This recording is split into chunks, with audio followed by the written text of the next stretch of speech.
अस्सलाम वालेकुम। 29 तरीक 31 थे पहले 4-5 दिन हो गए न। सिद्धू गुलकार कतल होया, बहुत ज़्यादा जुल्म होया। तो हर बंदा मतलब तकरीबन बंद वीडियो पाइया, मैं भी पाइया, थले हर बंदा यासीन मलिक भाईजान तुसी किस चीज़ नाल कंपेयर कर रहे हो। ये अलहमदुल्ला असी मुसलमान हाँ, यासीन मलिक नाल कश्मीर नाल साडी हमदर्दी है, दुआवां कश्मीरियां दियां साडियां उहदे नाल ने।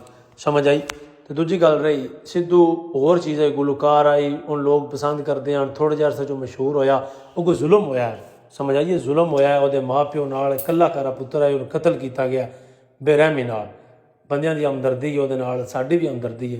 तो कश्मीर वास्ते मेरी गल सुनो, असीं यूरोप च रहिंदे हाँ, इत्थे एहतजाजी रैलियां भी कड्ढी दियां, अपने काम तो छुट्टी करके उहदे पार्टिसिपेट भी करीदा, आवाज़ भी उठाई दी है, जितना असीं कर सकने हाँ असीं करीदा।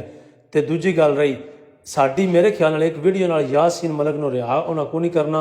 लेकिन अगर यही चीज़ तुसीं सारे गौरमेंट नूं आखो ना, साडे यार हुक्मरान की करदे पे, अगर वो उहदे खिलाफ एक्शन लैन मतलब बोलन, वो तो बोलते ही नहीं, उन्होंने तो बोल सकते ही नहीं, उन्होंने लेना चाहिए एक्शन। एक अद्धी वीडियो नाल मेरे ख्याल नाल जिहड़ा नहीं यासीन मलिक नूं रिहाई को नहीं लभनी। तो लेकिन ये गौरमेंट का काम है, गौरमेंट एक्शन लवे।